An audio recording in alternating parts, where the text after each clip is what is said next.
En la UNED de Tudela, luces en la niebla. Hola, saludos desde la UNED de Tudela. Sean bienvenidos al tercer episodio de Luces en la Niebla. Soy Asier Gil y les voy a acompañar en los próximos minutos en un nuevo capítulo de este podcast destinado, como saben, a tratar de aclarar temas arduos, complejos, en los que aportar cierta comprensión, cierto análisis que nos ayude a entenderlos mejor. Anteriormente nos habíamos ido a encender luces en nieblas ajenas. En los episodios previos estuvimos hablando de la guerra en Gaza, de la violencia en Latinoamérica, y en ambos asuntos planteamos un contexto y desplegamos razones, motivos y justificaciones que nos posibilitaran reunir las piezas de puzzles muy difíciles de completar, sin duda. Pero esta vez, en cambio, nos vamos a adentrar en una niebla cercana, tan cercana que nosotros mismos, los españoles, somos uno de sus protagonistas. Ya saben, y si no, se lo indico de nuevo, que aquí nos hemos propuesto ofrecer siempre visiones neutras, sin posicionamientos partidistas o parciales, porque creemos vivamente que para asimilar bien la dimensión de una problemática no podemos quedarnos solamente en un lado del tablero. Sin embargo, en el tablero en el que vamos a mover las fichas hoy, esto va a ser mucho más difícil, el ser equidistantes, porque formamos parte, lo queramos o no, de uno de los actores de una relación que lleva mucho tiempo sufriendo altibajos y que seguirá en el futuro estando en el candelero. No puede ser de otra manera, ya que estamos hablando de España y Marruecos. Socios comerciales, vecinos, a pesar de pertenecer a dos mundos muy diferentes, aliados en ciertos momentos, rivales en otros. Dos actores, como decimos, en definitiva, que están condenados a entenderse. Para intentar hallar la salida de esta niebla espesa, que como verán ahora posee muchísimas tesituras que requieren de certeras observaciones, vamos a recurrir al auxilio de alguien que nos puede enseñar dónde pisar en firme y qué caminos seguir para no perdernos en la espesura. Esta va a ser una tónica general de nuestro podcast, el contar con voces muy autorizadas en los debates que abramos, voces que después además podrán ser complementadas en cursos que aquí en la UNED de Tudela estudiarán mucho más en detalle esos mismos problemas. Lo hemos hecho sin ir más lejos con Carlos Malamud en el anterior episodio, que fue un auténtico privilegio contar con un investigador principal del Real Instituto Elcano y, de hecho, aún pueden ustedes matricularse en el curso que impartirá del 15 al 17 de abril para ahondar en la encrucijada que está viviendo actualmente Latinoamérica. Me he referido a Carlos Malamud, pero quien nos va a acompañar hoy no le va a la zaga en absoluto. Estamos hablando de un analista que desde hace más de 35 años investiga cuestiones de seguridad y de defensa en el norte de África, en Oriente Próximo, en todo el Mediterráneo. Así que, no podemos estar en mejores manos. Carlos Echeverría, buenos días y bienvenido de nuevo a la UNED de Tudela. Muy buenos días, un placer estar de nuevo con vosotros. Sí, le he dicho bienvenido de nuevo porque, como recordarán, Carlos fue el encargado de inaugurar con nosotros este podcast. Ya le avisé en esa ocasión que tuviera cerca el teléfono porque le volvería a llamar. No pensaba que iba a ser tan pronto, pero la verdad es que cuando uno tiene a su alcance personas con esos conocimientos y esa experiencia, no puede dejarlas pasar. Así que muchas gracias nuevamente por encender luces en la niebla. Muchas gracias, Asier.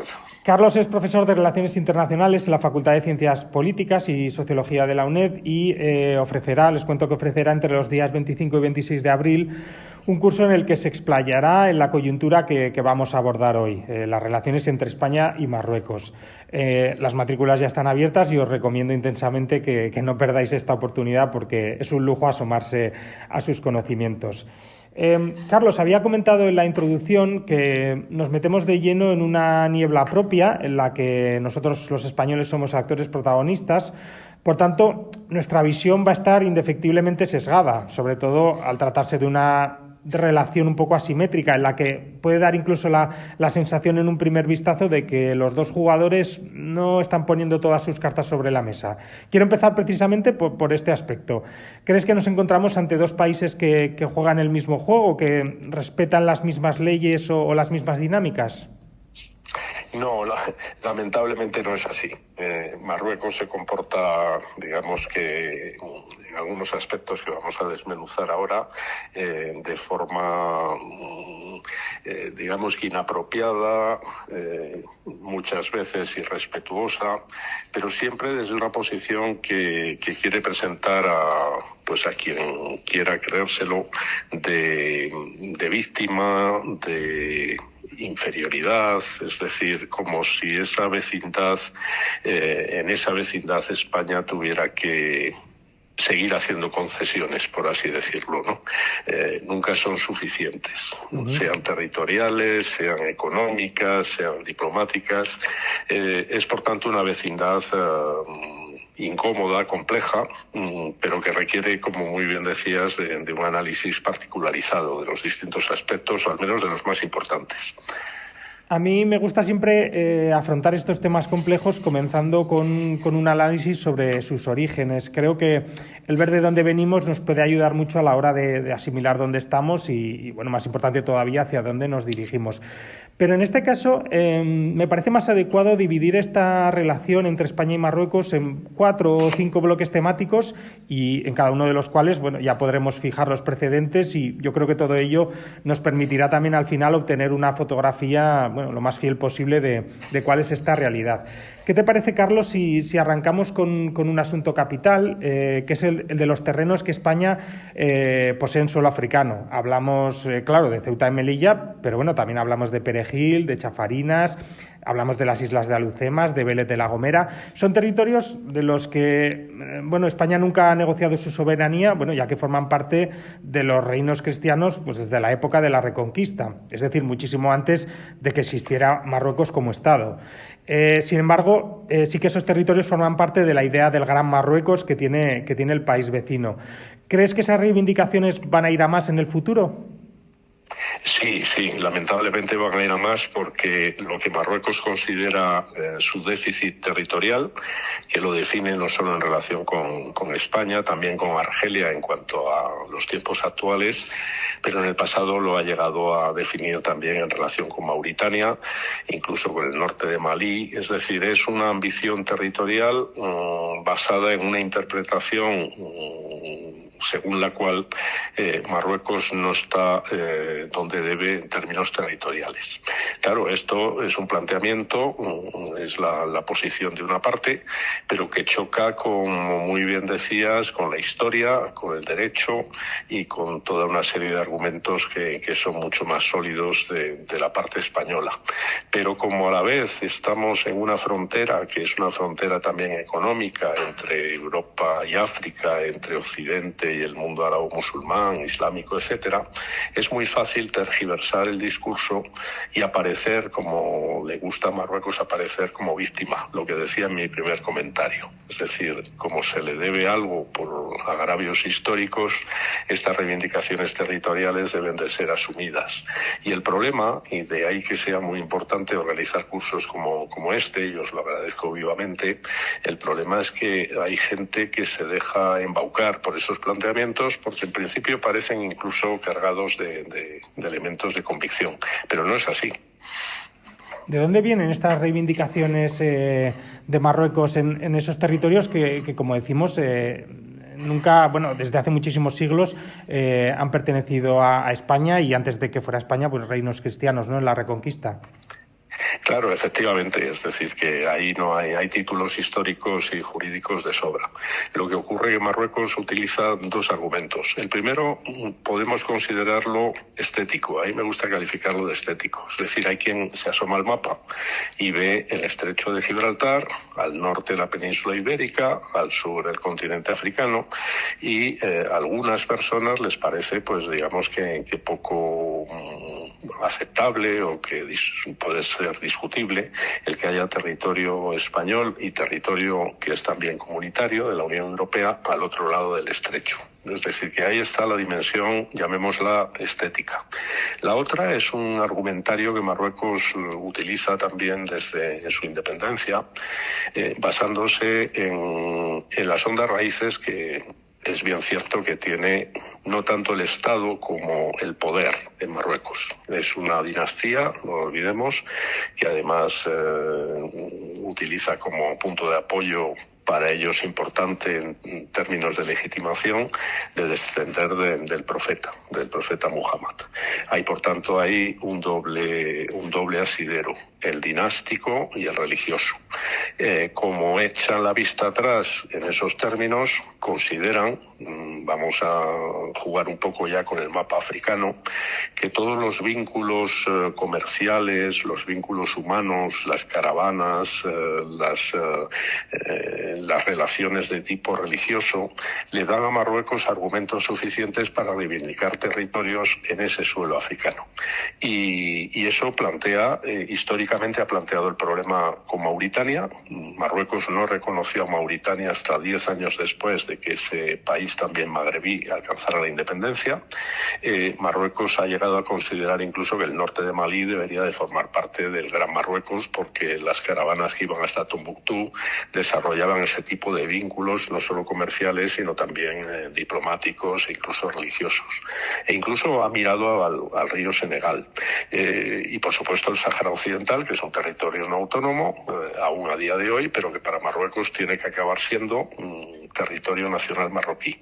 Entonces vemos que hay esos asideros y contra ellos hay que utilizar los argumentos sólidos, porque ni la cuestión estética es válida en derecho internacional, sino las islas del Canal no serían británicas, sino que serían francesas, por poner un ejemplo, y esos argumentos históricos pues pueden tener, digamos que un impacto, un interés de tipo cultural, pero no se puede derivar de ello soberanía como Marruecos pretende. Claro, a España esas plazas, claro, son muy valiosas estratégicamente, porque hablamos de Ceuta y Melilla, que están justo en el estrecho, así que tampoco las puede dejar al albur de los intereses marroquíes. Hombre, lo primero que tenemos que considerar es que es territorio nacional. Es decir, esté donde esté, el que un vecino reivindique lo que nunca ha sido suyo y mantenga además esa reivindicación de forma permanente es cuando menos molesto, y desde luego es un obstáculo para tener unas buenas relaciones, que es lo que hay que procurar tener con el resto de los estados, y más cuando son vecinos. Luego está la dimensión estratégica. Está, por supuesto, la dimensión humana. No olvidemos que estamos hablando de dos ciudades autónomas, Ceuta y Melilla. En los otros territorios hay menos población, pero importa tanto el territorio como la población. ¿Por qué? Bueno, pues porque son partes inexcusables del Estado: territorio, población y poder. Ese planteamiento, por tanto, reivindicatorio, pero a su manera, no lo perdamos de vista, porque cuando Marruecos habla de colonias está engañando, nunca han sido colonias. Cuando habla de enclaves incluso tampoco es cierto, porque el enclave en derecho internacional tiene una definición y no es la que tiene Ceuta, Melilla, Los Peñones o las Chafarinas. Y lo que hay que destacar es, ante todo y sobre todo, eso. Es decir, que si quieren un vecino parte de tu territorio, lo que está llevando adelante es una política, aparte de irrespetuosa, pues una política agresiva y cargada de elementos de coacción que también podemos ver a continuación cuáles son. Yo creo que vemos, de hecho, que Marruecos da continuos pasos para ir horadando la soberanía de España. Lo hizo, por ejemplo, con la invasión de Perejil en el 2002 y lo ha hecho recientemente, por ejemplo, con la instalación de una piscifactoría en aguas españolas junto a las Islas Chafarinas. La pesca es otro de los temas importantes en las relaciones entre España y Marruecos. No hay que olvidar que estamos entre los socios comerciales más importantes de Marruecos. No sé si ya incluso hemos superado a Francia. ¿Cómo influye esta situación comercial y económica en unas relaciones que, como estamos hablando, van muchísimo más allá? Pues aquí hay claroscuros, porque por un lado es una vecindad que ofrece multitud de oportunidades, La de la pesca debemos de hablar en términos históricos. Es decir, hubo un periodo en el que las relaciones pesqueras eran hispano-marroquíes, hasta que nuestra adhesión a las comunidades europeas entonces, en los 80, pues ya llevó a que fuera la Comisión la que negociaba esos acuerdos pesqueros con Marruecos. Y ahí efectivamente España siempre ha sido un país muy importante en la dimensión pesquera, contando con pocos caladeros. Así que los caladeros de Marruecos han sido importantes. Pero claro, ¿qué ocurre? Es que tenemos que ver la dimensión en su conjunto. ¿Por qué? Pues porque Marruecos, como ocupa un territorio no autónomo, que es el del Sáhara Occidental, hay unas aguas en las que se ha venido pescando, pero que no eran marroquíes, y en las que esa pesca, no solo de barcos españoles, también de otros barcos comunitarios, nos iba, digamos que, situando en una situación contraria a derecho. Como ha habido ya sentencias del Tribunal de Justicia de la Unión Europea, ya sabemos que esas relaciones pesqueras se han terminado desde el año pasado. De todas formas, la cuestión está en los tribunales y hay mucho movimiento en relación con eso. Pero aquí está la doble dimensión. Es decir, hay unos acuerdos pesqueros que han sido importantes, que ya incluso en las aguas que no son aguas del Sáhara tampoco pescamos ya en lo que respecta a Marruecos, y eso para nuestra flota pues es un problema.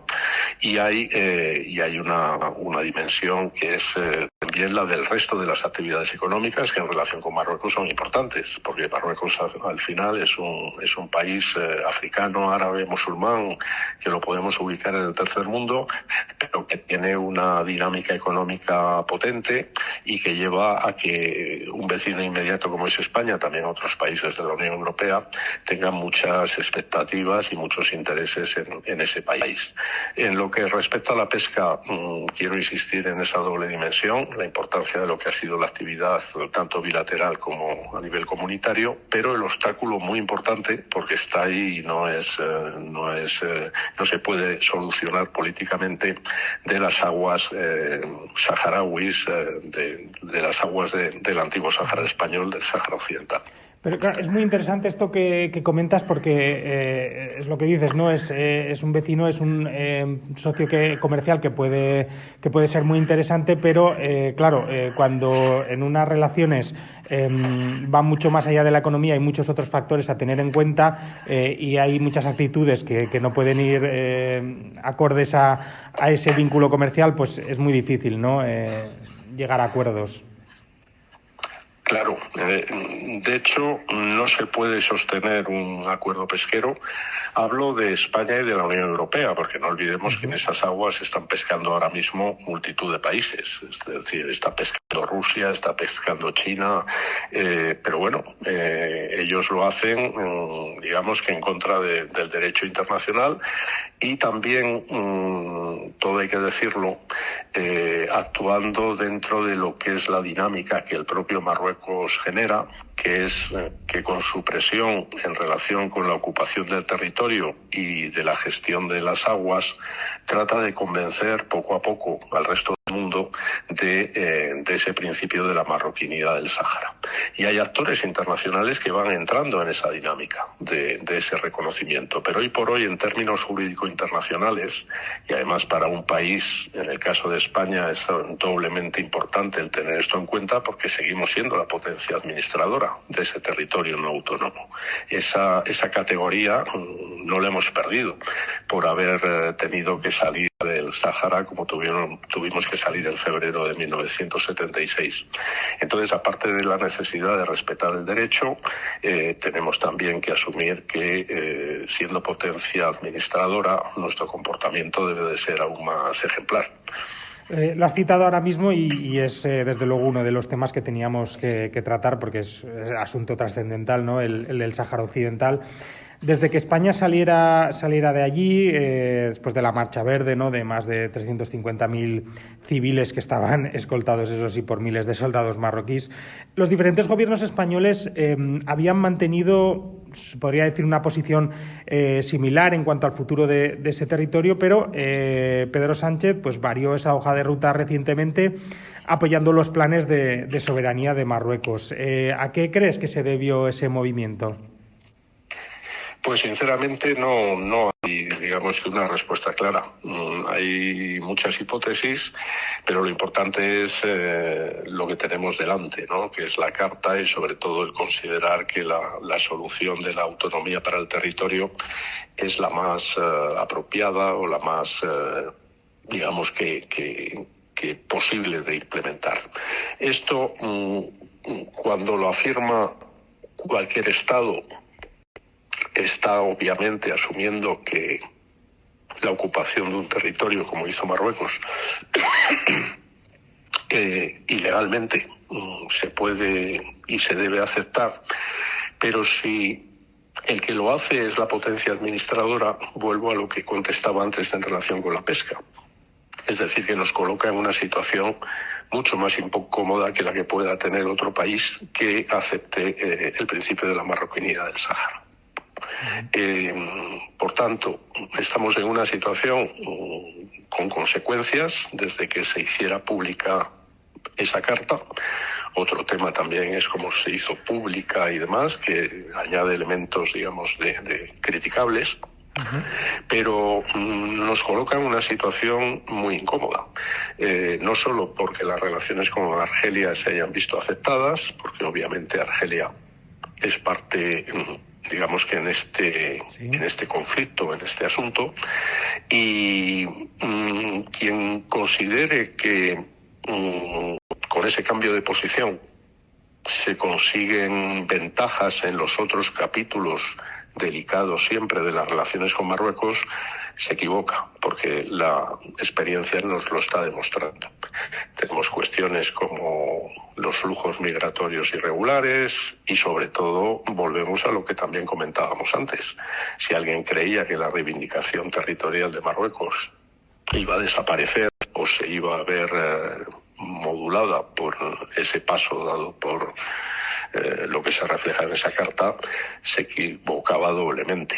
Marruecos se considera cada vez más fuerte conforme más concesiones se le vaya haciendo, y no al contrario. Aquí, obviamente, como decías, nos tenemos que detener en otro de los jugadores de este tablero político, ¿no? Argelia, un país que es también importante para España, porque al final es un gran exportador de gas natural. ¿Cómo ha quedado el vínculo con Argelia después de este cambio de postura español con el Sáhara? Pues obviamente las relaciones se han visto muy afectadas. Si seguimos consumiendo gas argelino es porque se están cumpliendo, como no podía ser de otra manera, acuerdos en vigor. Es decir, que se sigue abasteciendo de gas a España mientras esos acuerdos estén en vigor, pero no olvidemos que la vía de acceso, y sobre todo la más importante, el famoso gasoducto Magreb-Europa o Pedro Durán Farrell, la doble denominación, está cerrado desde el momento mismo de la publicación de esa carta. Y eso es una muy mala noticia. Pero Argelia no solo es hidrocarburos. El mercado argelino es muy importante y el vecino argelino es muy importante también en términos estratégicos y no solo económicos. Estamos, además, digamos que teniendo unas relaciones hispano-magrebíes que probablemente atraviesan el peor momento en términos de la historia más reciente de España, pero lo estamos sufriendo también en un contexto, no lo olvidemos, en el que las relaciones entre Argelia y Marruecos se van viendo cada vez más enturbiadas y cada vez más enrarecidas. Han roto relaciones diplomáticas, están ambos sumidos en una importante carrera de armamentos, y todo eso da a la vecindad no solo hispano-marroquí, sino también hispano-argelina, hispano-magrebí, en suma, pues unas características que desde luego no son las más deseables. Hay otro factor que me gustaría analizar, que es el de la complejidad de manejar diferentes políticas exteriores, porque España, es miembro de la Unión Europea, ha de defender los postulados de la Unión, proteger sus intereses. Argelia, ya lo hemos dicho, es el segundo exportador de gas de la Unión Europea, pero igualmente ha de trabajar por sus propios intereses, como pudiera ser pues, la lucha contra la inmigración irregular. ¿Cómo ves la situación de la posición europea en las relaciones con Marruecos?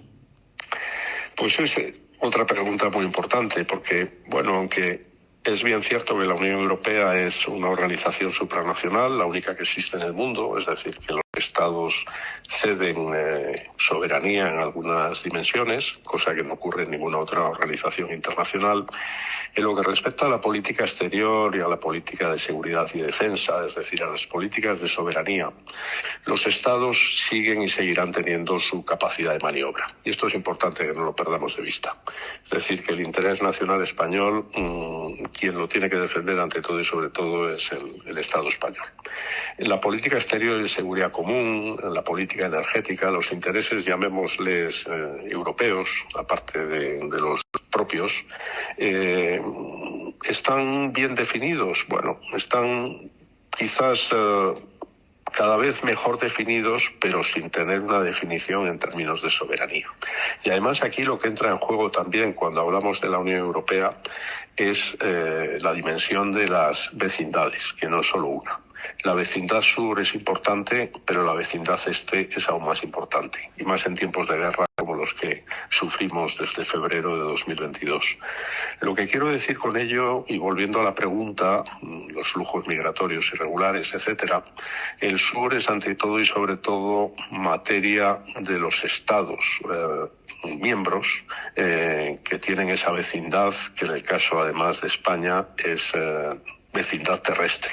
Por lo tanto, aún más comprometedora que lo que puede ser una vecindad también muy comprometedora, porque lo es de Italia con el Magreb.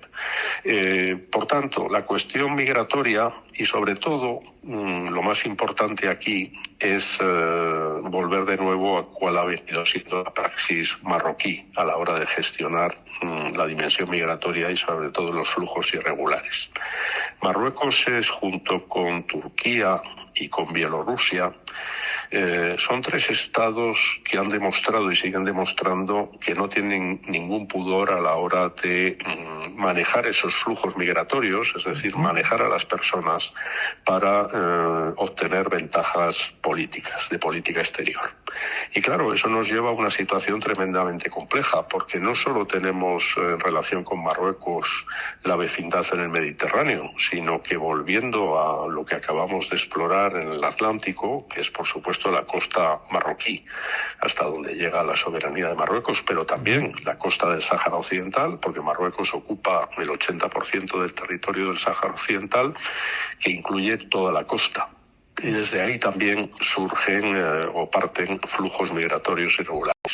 Por tanto, estamos en una situación muy compleja. La Unión Europea ha llegado a tener visibilidad a la hora de tratar momentos críticos, como fue en 2006, aquella crisis de los cayucos, pero vuelvo a lo que decía antes, es ante todo y sobre todo materia de nuestra propia política exterior, y Marruecos lo que trata además es de bilateralizar esta cuestión, y ahí es donde España tiene que recordarle que efectivamente es una cuestión bilateral, pero también comunitaria. Se lo tenemos que recordar a Marruecos, pero lo triste es que también se lo tenemos que recordar a los demás países de la Unión Europea, para que interioricen de verdad que la frontera de Ceuta y de Melilla es también la frontera de Finlandia con el sur, la frontera de Alemania con el sur, pues para ser, digamos que, explícitos en nuestra definición del asunto.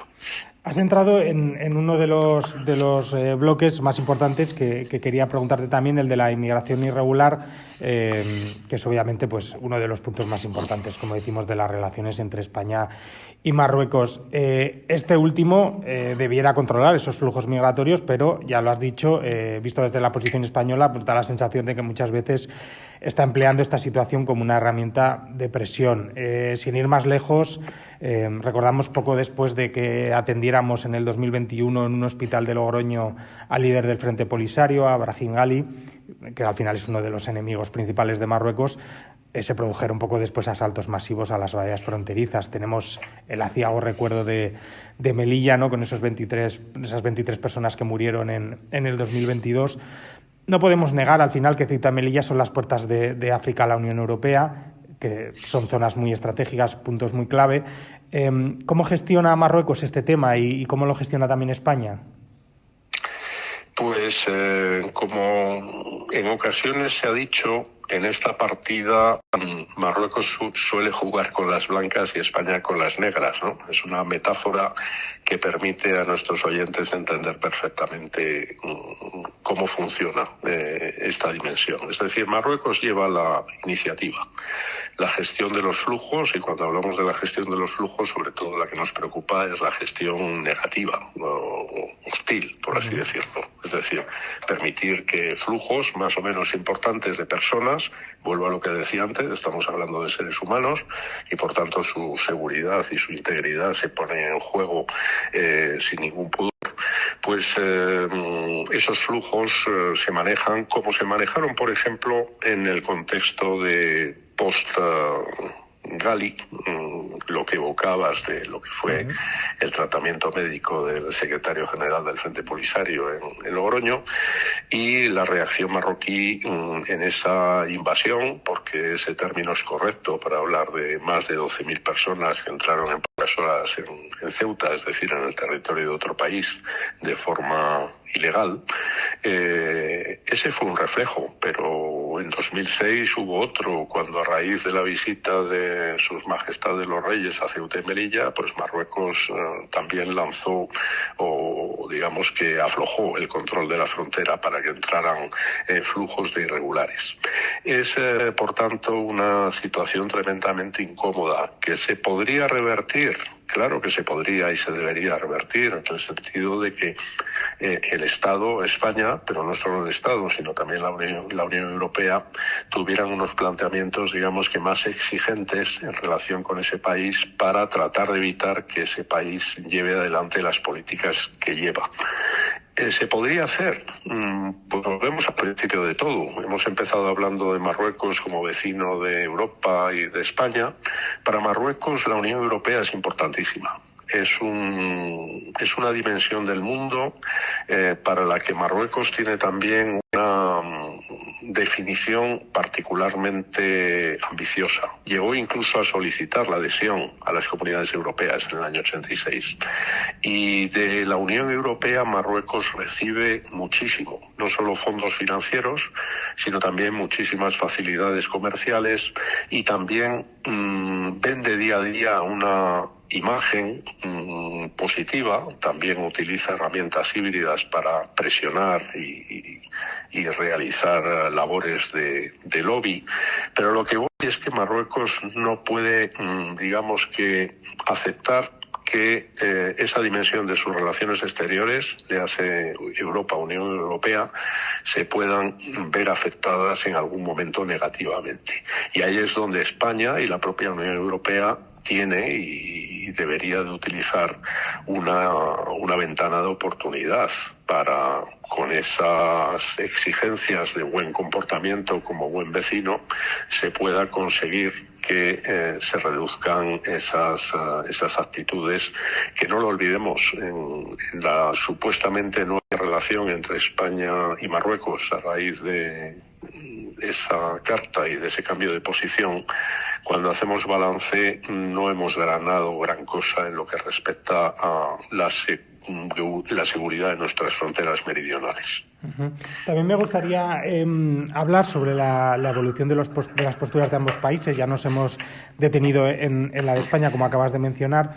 En cuanto a la monarquía marroquí, pues Mohamed V, Hassan II, Mohamed VI, el actual, ¿han seguido siempre el mismo rumbo? ¿Tienen otras reclamaciones o cuáles pueden ser sus siguientes pasos? Lo que ha habido en realidad ha sido una, digamos que, dosificación del esfuerzo, adaptándolo cada uno de los monarcas que has citado al momento que le tocó vivir. Es decir, que a Mohamed V lo que le tocó fue, digamos que, recuperar territorios que habían formado parte del protectorado, del doble protectorado franco-español, y tras obtener la independencia en 1956 vino, como recordamos, siempre en relación con España, la retrocesión de Tarfaya en el 58 y la de Sidi Ifni en el 69. Esos territorios eran parte del protectorado. Es decir, que aquí tenemos que marcar con claridad, para que a nuestros oyentes les quede claro, que ni Ceuta, ni Melilla, ni Los Peñones, ni las Chafarinas, ni Perejil han sido nunca colonias y por tanto han formado parte de protectorado alguno. Es decir, que lo que Mohamed V hizo fue hasta su fallecimiento esa recuperación de territorio que efectivamente era legítimo que recuperara. A Hassan II le tocó la continuación de ese esfuerzo, siempre pensando que tenemos que mirar la política exterior y la política interior, es decir, lo que han tratado ellos hasta su nieto Mohamed VI es ante todo y sobre todo consolidar esa dinastía que no es una monarquía constitucional. Marruecos no es un Estado democrático, es decir, que el jefe de Estado reina y gobierna, y en ese sentido consolidar el poder interno ha sido y seguirá siendo para los sucesores para Hassan III en su día una prioridad. Pero volviendo al exterior, Hassan II ya intentó, digamos que dar un paso adelante en relación con otro territorio que efectivamente era un territorio no autónomo, que era el Sáhara español, pero también sin olvidar que España estaba ya preparando, incluso en la fase final del régimen de Franco, lo que iba a ser la autodeterminación del territorio. Es decir, que España estaba cumpliendo con sus obligaciones internacionales. Lo que hizo Hassan II fue, aprovechando una coyuntura que consideró favorable y que la acabó siendo, acelerar ese proceso, ocupando el territorio del Sáhara español, Marruecos por el norte, Mauritania por el sur, y lo que él hasta 1999, el año que fallece, y luego su hijo Mohamed VI desde entonces y hasta hoy, lo que tratan por un lado es de asegurarse ese territorio, saltándose obviamente el derecho internacional y el derecho de autodeterminación y el derecho de colonización, y Mohamed VI lo que tiene en su haber en tiempos recientes, pero estamos hablando prácticamente desde mediados de los años 2000, es un intento de consolidar el poder interno y la proyección exterior. En relación con España, su actitud es cada vez más osada en lo que respecta a los territorios españoles, en lo que respecta también a intentar que entremos en la dimensión en la que en principio estamos entrando, del reconocimiento de la marroquinidad del Sáhara, y marcar una posición fuerte en relación con Argelia, tanto en el contexto del Magreb como en el contexto africano, donde la competición entre Marruecos y Argelia es también cada vez más intensa.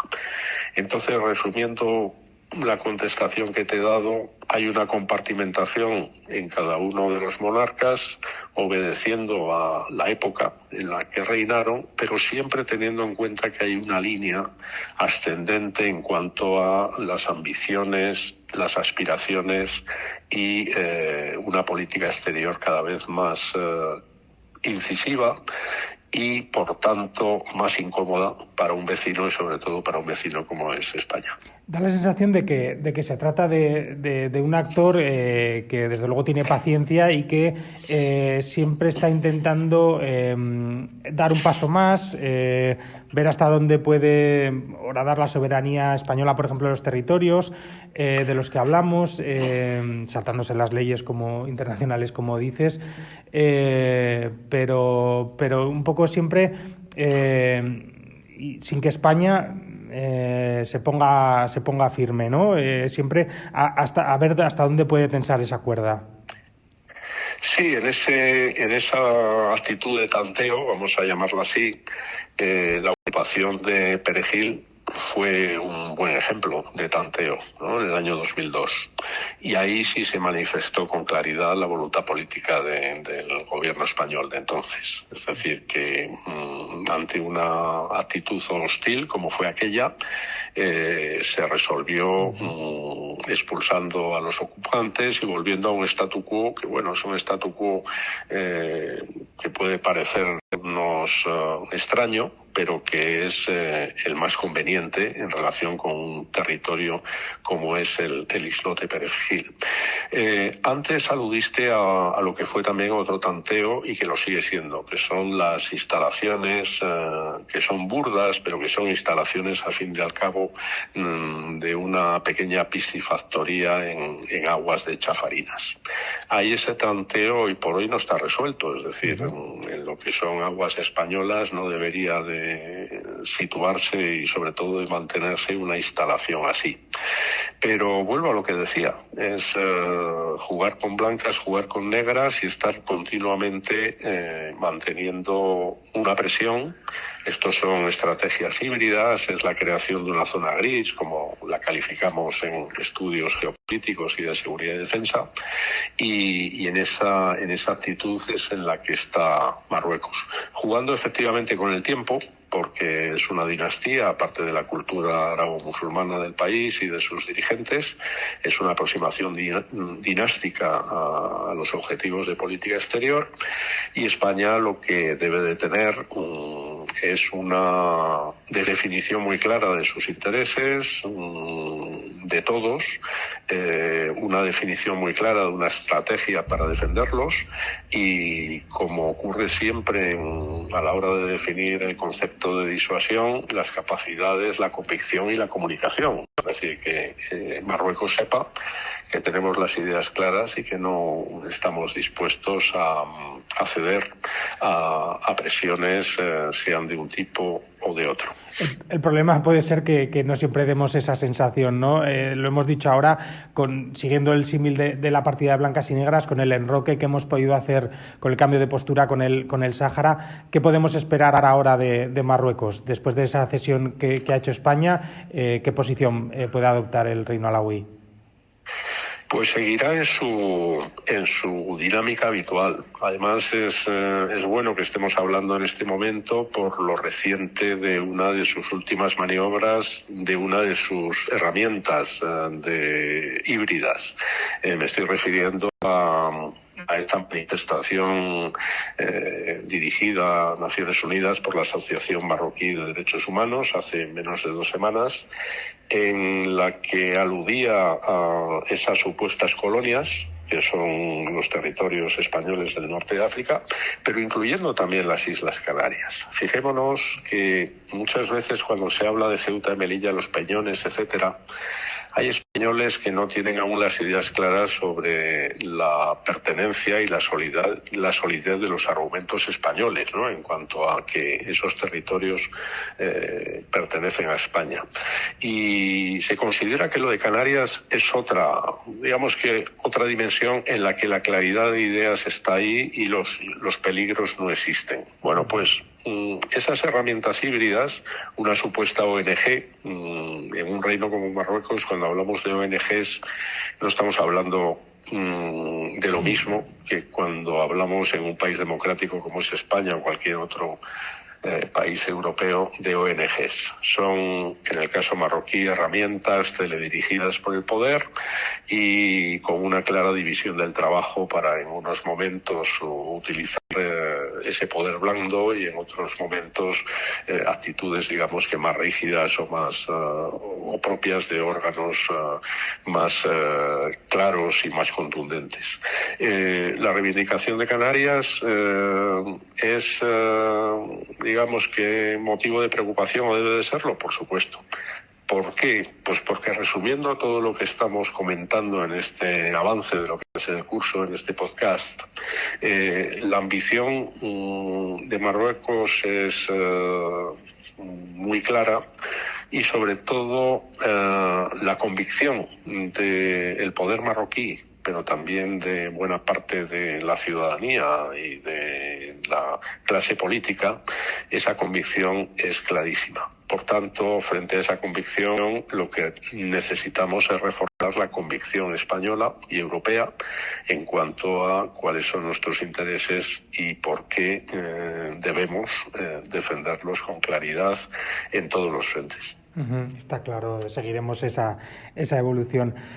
Bueno, muchísimas gracias, Carlos, por cedernos durante estos minutos tus vastos conocimientos y ayudarnos a entender un tema que, como habíamos dicho, es muy complejo y tiene muchas particularidades y del que, además, nosotros somos protagonistas directos. A ustedes les agradezco también que nos hayan acompañado y se hayan asomado con nosotros a una problemática actual que nos toca de lleno. Esperemos que les haya sido de utilidad y que esta nueva ventana al conocimiento satisfaga sus ansias de información y contexto. Recuerden que si las desean colmar del todo, podrán ver y escuchar a Carlos en el curso que ofrecerá entre los días 25 y 26 de abril aquí en la UNED de Tudela, en el que hablará con mucha más profundidad sobre las relaciones entre España y Marruecos. Así que, Carlos, te agradezco muchísimo este rato de podcast. Soy yo el que os lo agradece y muchas gracias, y nos veremos en el curso, con mucho gusto. Solo me queda convocarles para un nuevo capítulo de este podcast y animarlos a jamás desfallecer en la búsqueda de conocimiento y en las ganas de aprender. Nunca desechen ese camino y no se preocupen porque si les resulta difícil, les resulta espinoso y al final terminan perdiéndose en él, aquí en la UNED de Tudela siempre dejaremos encendidas luces en la niebla. Hasta la próxima. En la UNED de Tudela, luces en la niebla.